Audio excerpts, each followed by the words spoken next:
वालेकुम students. Chapter number 3 motivation का part 3 आज हम स्टार्ट करेंगे।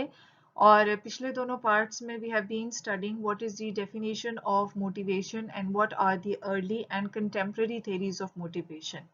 कंटेम्प्रेरी थ्योरीज में हमने पढ़ी self determination theory and goal setting theory, और आज हम मजीद कंटेम्प्रेरी थ्योरीज पढ़ेंगे। नेक्स्ट स्लाइड से। The first contemporary theory which we are going to study in today's lecture is self-efficacy theory. Self-efficacy, also known as social cognitive theory or social learning theory, refers to an individual's belief that he or she is capable of performing a task. The higher your self-efficacy, the more confidence you have in your ability to succeed. Self efficacy का English language में जो मतलब है वो है confidence, यानी कि जब आप कोई काम कॉन्फिडेंस से करते हैं तो इसका मतलब है कि आपको उस टास्क के लिए आप में सेल्फ एफिकेसी मौजूद है। तो सेल्फ एफिकेसी थ्योरी, जिसको हम सोशल कॉग्निटिव थ्योरी भी कह सकते हैं और सोशल लर्निंग थ्योरी भी कहते हैं, it is actually the belief of a person that he can complete and do a task. ये उसका अपने ऊपर एतमाद है। इसको डिफरेंट वर्ड्स आप इसको खुद एतमादी भी कह सकते हैं। That you believe in your abilities, that you will be successful in performing this task. तो जितना ज्यादा सेल्फ एफिकेसी आप में मौजूद होगा, आप किसी भी टास्क को उतने ही ज्यादा कॉन्फिडेंस से करेंगे और आपके उस टास्क की कंप्लीशन में सक्सेसफुल होने के चांसेस उतने ही ज्यादा हैं। इसके बरक्स वो लोग जिनमें खुद एतमादी कम होगी, वो अपने एफर्ट्स को उस उतना एग्रेसिवली इस्तेमाल नहीं करेंगे, क्योंकि उनमें कॉन्फिडेंस की कमी होगी। उनको लगेगा कि वो जितनी भी एफर्ट कर लें, they will not be able to complete this work successfully.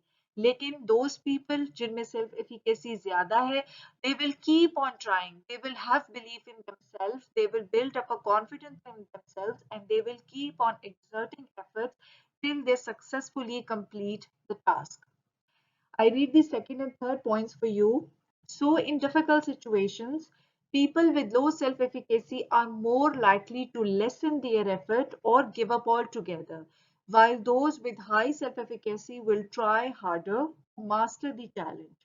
Self efficacy can create a positive spiral in which those with high self efficacy become more engaged in their tasks and then, in turn, increase performance, which increases efficacy further. इसका मतलब ये है कि जब आपके अंदर self efficacy है, आप कॉन्फिडेंट होते हैं, आपके अंदर एक बिलीफ है, पॉजिटिव बिलीफ है दैट आप इस काम को अच्छे तरीके से कर सकते हैं, आप अपनी एफर्ट्स को उसमें एग्रेसिवली लगाते हैं, और जब आपका वो काम सक्सेसफुली कंप्लीट हो जाता है, आपकी परफॉर्मेंस जो है वो बेहतरीन होती है, तो उससे आपके अंदर एतमाद मजीद बढ़ता है, आपको अपने ऊपर बिलीफ, अपने ऊपर कॉन्फिडेंस मजीद बढ़ता है। तो हम ये देखते हैं कि ये एक पॉजिटिव स्पाइरल की तरह है। स्पाइरल का मतलब एक चीज जो गोल गोल घूम रही है, लेकिन ये पॉजिटिव डायरेक्शन में है, क्योंकि आप में सेल्फ एफिकेसी थी, आपने काम किया, आपका काम सक्सेसफुल हो गया, आपको अपने ऊपर मजीद एतमाद हो गया, मजीद एतबार हुआ, आपने मजीद कॉन्फिडेंस गेन किया, और दोबारा से सेल्फ एफिकेसी आप में बढ़ गई, फिर अगला टास्क आपने वो भी सक्सेसफुली किया।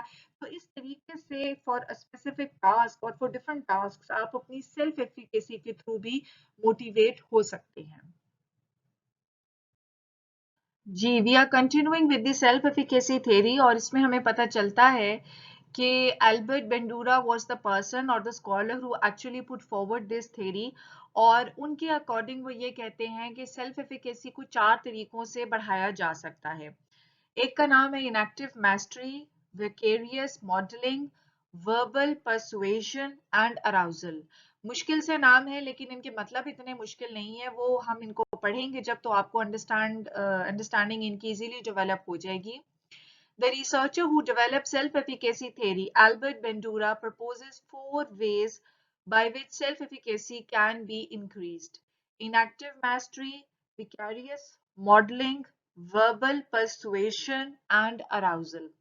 According to Bandura, the most important source of increasing self-efficacy is inactive mastery, that is, gaining relevant experience with the task or job. If you have been able to do the job successfully in the past, you're more confident you'll be able to do it in the future. So enactive mastery एक तरीका है जिससे आप अपने अंदर के confidence और अपने पॉजिटिव बिलीव और सेल्फ एफिकेसी को बढ़ा सकते हैं। और इसका मतलब ये है कि जब आपको किसी काम या किसी जॉब के साथ एक्सपीरियंस हो जाता है, बिल्कुल उसी तरह जैसे जब आप ड्राइविंग सीखते हैं, जब शुरू में आपने पहली बार ड्राइविंग सीखी होगी तो आपने बड़े एहतियात से चलाई होगी गाड़ी, लेकिन जैसे-जैसे आपने over the period of time ज़्यादा ड्राइविंग कर ली, तो आपको उस ड्राइविंग स्किल की मास्टरी आ गई, बिकॉज़ आपको इतना सफिशिएंट एक्सपीरियंस हो गया कि आप जब भी गाड़ी नेक्स्ट टाइम निकालते हैं चलाने के लिए अपने घर से, तो कभी आप सोच नहीं रहे होते कि अब मैं गियर मूव करूँगा या मैं ऐसे करूँगा।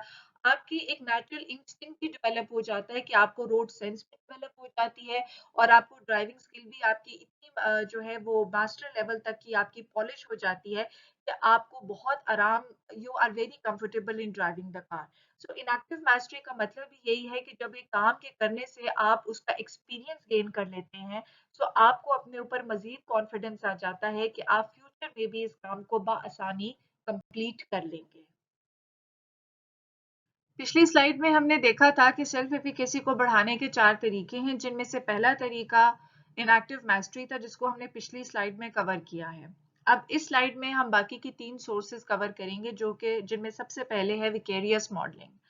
Vicarious modeling क्या होती है? The second source is vicarious modeling, becoming more confident because you see someone else doing the task. If your friend slims down, it increases your confidence that you can lose weight too. Vicarious modeling का मतलब है कि आप किसी और को एक model की तरह देखते हैं। मॉडल का मतलब फैशन मॉडल नहीं, लेकिन एक as a behaviour model.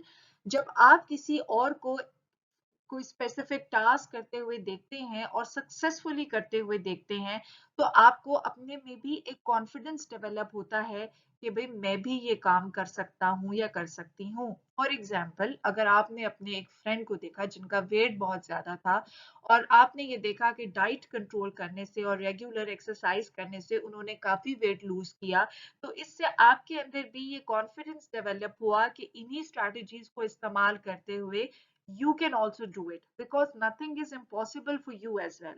So vicarious modeling का मतलब ये है कि आप जब किसी और को वो behavior model करते देखते हैं, so उनको देखने से you yourself gain experience and confidence and you feel that you can also do this task successfully.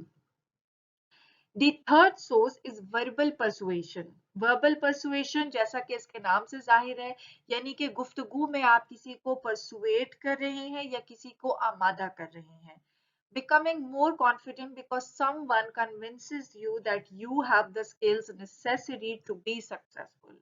अब वर्बल परसुएशन का मतलब ये है कि जब आपको बातों में, आप गुफ्तगू के या डिस्कशन के थ्रू जब कोई एहसास दिलाता है कि आपके लिए ये काम करना इम्पॉसिबल नहीं है या आप भी इस काम को सक्सेसफुली कर सकते हैं, तो आप कन्विंस हो जाते हैं and you gain confidence this way. बिल्कुल इसी तरह जब हम बच्चों को, छोटे बच्चों को पढ़ा रहे होते हैं, तो हम उनको बकअप करते रहते हैं। हम कहते हैं कि you are a good boy, you are an intelligent girl, you can do this work, you can easily finish this work, आप अच्छी राइटिंग कर सकती हैं। हमारे ये वर्ड्स बच्चों को कॉन्फिडेंस देते हैं, जिससे उनको लगता है कि अगर वो वाकई एफर्ट्स पुट इन करेंगे, then they will be successful in completing this work. So verbal persuasion is similar to जैसे सेल्स में भी होता है कि जब आपको सेल्स पर्सन एक प्रोडक्ट की गुड और अट्रैक्टिव फीचर्स बताते हैं, तो आपको उस प्रोडक्ट के लेबल के ऊपर जो क्लेम्स लिखे होते हैं कि ये प्रोडक्ट ऐसा है या ये प्रोडक्ट वैसा है, तो आपको उस कन्वर्सेशन में एक कॉन्फिडेंस फील होता है। आपको लगता है कि हाँ, जो वाकई इस प्रोडक्ट के लेबल पर या पैकेजिंग पर जो फीचर्स लिखे हैं, सिंस हमारे सेल्स पर्सन ने भी जो शॉप में मौजूद थे मुझे इन्हीं फीचर्स पर कन्विंस किया है, so you gain confidence that वाकई इस प्रोडक्ट को आप जब इस्तेमाल करेंगे so you will be happy. ये मैंने आपको मार्केटिंग पर्सपेक्टिव से बताया, लेकिन जब हम टास्क पर्सपेक्टिव से देखेंगे तो इसी तरह होगा कि जब आपको वर्ड्स ऑफ एप्रिसिएशन मिलते हैं अपने बॉस से, जब आपका बॉस आपको एक मुश्किल टास्क देता है और वो आपसे कहता है I know that you can do it, अब चाहे वो टास्क जितना मर्जी चैलेंजिंग हो, लेकिन ये वर्ड्स आपको बकअप करते हैं और आपको कॉन्फिडेंस देते हैं और आपको लगता है कि आप वो स्किल्स भी लर्न कर सकते हैं और वो एफर्ट्स भी पुट इन कर सकते हैं जिससे you can successfully do this task. Finally, Bandura argues that arousal increases self-efficacy. Arousal का मतलब है जगाना, ठीक है? Arousal leads to an energized state, so the person gets psyched up and performs better. But if the task requires a steady, lower key perspective, say carefully editing a manuscript, arousal may in fact hurt performance. Arousal एक और factor है जो आपको energise कर देता है, आपकी psyche को एकदम से ऐसे चेंज करता है कि आप एनर्जेटिकली अच्छा परफॉर्म कर सकते हैं. लेकिन लेट्स सपोज अगर आपको कोई ऐसा टास्क दे दिया जाए जो कि बहुत ही स्लो परफॉर्मिंग टास्क हो, जैसा कि यहाँ पर आपको एक एग्जांपल दी गई है, केयरफुली एडिटिंग अ मैन्यूस्क्रिप्ट. मैन्यूस्क्रिप्ट का मतलब है कि आपके पास कोई भी रिसर्च आर्टिकल लिखा हुआ है या कोई ऐसे लिखा हुआ है और आपने उसको बहुत एहतियात के साथ एडिट करना है और देखना है कि इसमें कोई गलती तो नहीं है.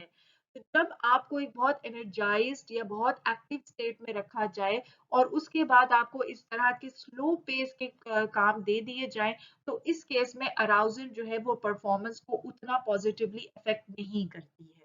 ठीक है. सो सेल्फ एफिकेसी थ्योरी ये कहती है कि self efficacy is basically the belief in the individual, the confidence the individual has in his skills and abilities that he can do the work and that too successfully. और इस theory के researcher या scholar के मुताबिक there are 4 ways by which self efficacy can be increased in the individuals. First is the inactive mastery, that is जब आप कोई काम करते हैं और एक्सपीरियंस गेन करते हैं तो उससे आपके अंदर एक कॉन्फिडेंस डेवलप होता है कि आप इस काम को अच्छे तरीके से कर सकते हैं. दूसरा पॉइंट है विकेरियस मॉडलिंग. विकेरियस मॉडलिंग का मतलब है कि जब आप किसी और को वो काम सक्सेसफुली करते देखते हैं तो आपको लगता है, आपके अंदर भी कॉन्फिडेंस डेवलप होता है कि अगर वो कर सकता है तो मैं भी इसे कर सकता हूँ. Third source is verbal persuasion. Verbal persuasion का मतलब है जब कोई आपको कन्विंस करता है कि आप में ये एबिलिटी मौजूद है, आप में ये स्किल्स मौजूद हैं, and if you put in efforts you can be successful, even then you gain confidence. And the last point is arousal. Arousal का मतलब है आपको एनर्जेटिक करना, आपको एक्टिव करना, लेकिन it is good for those task जो कि हाई परफॉर्मिंग टास्क हैं. जो स्लो पेस टास्क हैं उसमें arousal is not going to positively affect the performance to a great deal. Slide में हम देखेंगे कि goal setting theory and self efficacy theory के जॉइंट इफेक्ट्स क्या हैं. जॉइंट इफेक्ट का मतलब है कि इन दोनों थ्योरीज को हम एक ही कॉन्सेप्ट के साथ कैसे अमेलगमेट कर सकते हैं. गोल सेटिंग थ्योरी हमने पिछले लेक्चर में पढ़ी थी और गोल सेटिंग थ्योरी का मतलब जो है मैं आपको एक दफा रिवाइज आपके लिए कर देती हूँ. बेसिकली गोल सेटिंग थ्योरी ये कहती है, जो कि एडविन लॉक रिसर्चर हैं और उन्होंने दी थी, और उन्होंने ये कहा था कि जब आप स्पेसिफिक या डिफिकल्ट गोल्स बनाते हैं तो that leads to higher performance. And definitely जब आपने गोल बनाया और जब आपकी इंटेंशन होती है to work for that goal, that is a major source of motivation. अगर हम इस पिक्चर में देखें तो सबसे पहले हमारे पास लिखा है manager sets difficult specific goal for job और टास्क. ठीक है. गोल सेटिंग थ्योरी के मुताबिक जब भी आपको एक डिफिकल्ट या एक स्पेसिफिक गोल दिया जाता है, it leads to higher job performance. ठीक है. अब यहाँ पर हम देख रहे हैं कि इस बॉक्स से 2 एरोज जा रहे हैं. एक एरो कहता है individual has confidence that given level of performance will be attend. Self efficacy, यानी कि जब एक मैनेजर ने डिफिकल्ट और स्पेसिफिक गोल्स अपने एम्प्लॉय को दिए तो एम्प्लॉय के अंदर एक बिलीफ है और एक कॉन्फिडेंस है that he will be able to achieve the desired level of performance and he will be able to complete that difficult or specific goal. ये सेल्फ एफिकेसी थ्योरी के कॉन्टेक्स्ट में आता है. दूसरा पॉइंट है individual sets higher personal goals for their performance. Again ये goal setting theory में आता है. मैंने आपको स्लाइड के स्टार्ट में बताया कि गोल सेटिंग थ्योरी कहती है कि जब आपको डिफिकल्ट या स्पेसिफिक गोल्स असाइन किए जाते हैं, it can lead to higher performance अगर आपके इंडिविजुअल या आपके एम्प्लॉय की इंटेंशन है to work for that goal. अगर वो उस गोल को अचीव करना चाहता है तो it is sufficient source of motivation for him so that he can successfully complete the task। जब एक डिफिकल्ट टास्क मैनेजर ने असाइन की टू एन इंडिविजुअल तो सबसे पहले तो उसके अंदर एक बिलीव जनरेट हुआ, एक कॉन्फिडेंस जनरेट हुआ, सेल्फ एफिकेसी डेवलप हुई that he will be able to complete that goal and achieve the favorable performance level। और उसकी वजह से इंडिविजुअल जो है वो अपने लिए एक हाई पर्सनल गोल सेट करता है and he is motivated to work for that goal according to the goal setting theory। और सेल्फ एफिकेसी थ्योरी और गोल सेटिंग थ्योरी दोनों को जब हमने इस पर्सपेक्टिव से ज्वाइन किया तो रिजल्ट हमारे पास एक ही आया और रिजल्ट है the higher level of job और टास्क परफॉर्मेंस। सो इसमें परेशान होने की बात नहीं है, इसमें आपने सिर्फ दो बातों को ज़हन में रखना है। सबसे पहली बात है सेल्फ एफिकेसी जो कि डेवलप होती है क्योंकि मैनेजर ने एक चैलेंजिंग गोल इंडिविजुअल को दिया और उसमें ये बिलीफ डेवलप हुआ that he will be able to successfully complete the task. और उसी डिफिकल्ट और स्पेसिफिक गोल की वजह से एम्प्लॉय ने अपने लिए एक हायर पर्सनल गोल डेवलप किया और उसकी इंटेंशन थी to be motivated for achieving that goal. और इन दोनों ने मिलकर हमें एक ही रिजल्ट दिया, एक ही आउटकम दिया which is the desired level of performance. Coming to another theory, which is the reinforcement theory. Goal setting is a cognitive approach proposing that an individual's purposes direct his action। यही बात अभी मैंने पिछली slide में आपको बताई थी कि गोल सेटिंग का मतलब क्या है। गोल सेटिंग में मैंने आपको रिपीट करती हूँ दो पॉइंट्स बताए थे। एक पॉइंट मैंने आपको ये बताया था कि जो डिफिकल्ट या स्पेसिफिक गोल्स होते हैं they lead to higher performance. और दूसरा पॉइंट मैंने आपको ये बताया था कि जब इंटेंशन होती है of the individual to work for that goal तो ही इज मोटिवेटेड। यही बात यहाँ पर दोबारा से रिपीट की गई है। गोल सेटिंग थ्योरी ये कहती है दैट एन इंडिविजुअल्स पर्पसेस या इंडिविजुअल के जो गोल्स होते हैं दरअसल वो डिटरमिन करते हैं कि वो क्या एक्शन लेगा या वो क्या बिहेवियर लेगा, बिकॉज उसका हर एक्शन और हर बिहेवियर दरअसल उसके गोल को अचीव करने के पर्पज से होता है। Reinforcement theory, in contrast, takes a behavioristic view, arguing that reinforcement conditions behavior. Reinforcement theorists see behavior as environmentally caused. Reinforcement is undoubtedly an important influence on behavior. The behaviors you engage in at work and the amount of effort you allocate to each task are affected by the consequences that follow. Reinforcement strengthens a behavior and increases the likelihood it will be repeated. So goal setting में और रीएनफोर्समेंट theory में थोड़ा सा फर्क है। Determine तो ये behaviour को ही कर रहे हैं, लेकिन गोल सेटिंग में हमने ये कहा कि एक इंडिविजुअल का बिहेवियर या उसका एक्शन उसके गोल के अकॉर्डिंग होता है। बट रीएनफोर्समेंट थ्योरी में हम ये कहते हैं कि एक इंडिविजुअल का बिहेवियर या जो उसका एक्शन है वो बेसिकली उस रीएनफोर्समेंट की वजह से होता है जो कि किसी एक्सटर्नल कॉज की वजह से है। अब एनवायरनमेंट का मतलब यहाँ पर फिजा या एटमॉस्फेयर नहीं है, बल्कि उसका मतलब है कि वो आपसे इंटरनल नहीं है बल्कि एक्सटर्नली कॉज्ड है। इसकी आप एक आसान सी एग्जांपल लें कि अगर एक बच्चा है, लेट्स सपोज वो उसने कोई गलत काम किया, उसने कोई झूठ बोला, ठीक, उसकी माँ ने उसको डांटा या उसको कोई पनिशमेंट दी। सो बेसिकली उसने एक नेगेटिव रीएनफोर्समेंट की उसकी मदर ने, और उस नेगेटिव रीएनफोर्समेंट की वजह से उस बच्चे ने सीखा कि अगर मैंने दोबारा झूठ बोला तो मुझे दोबारा सजा मिलेगी, so it is better that I stay away from this work. अब इसी का ऑपोजिट एक पॉजिटिव रीएनफोर्समेंट है। फॉर एग्जाम्पल, एक बच्चा जो अपना कोई होमवर्क जिसने करना है और उसकी मदर उसको कहती है कि when you finish this work I am going to give you a chocolate. So chocolate का मतलब यहाँ पर ये है that he the mother is actually giving a positive reinforcement to the child कि अगर उसने वो ये काम कंप्लीट कर लिया सो उसको चॉकलेट मिलेगी which is a gift as a prize for completing the work.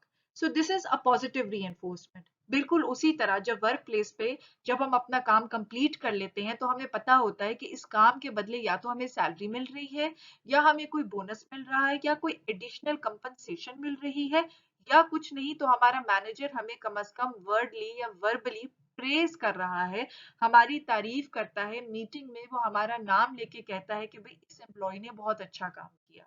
सो जब आप किसी काम चाहते हैं कि ये काम किया जाए, उसके लिए आप पॉजिटिव reinforcement यूज करते हैं, but when you want that this work should not be done, then you use negative reinforcement for it.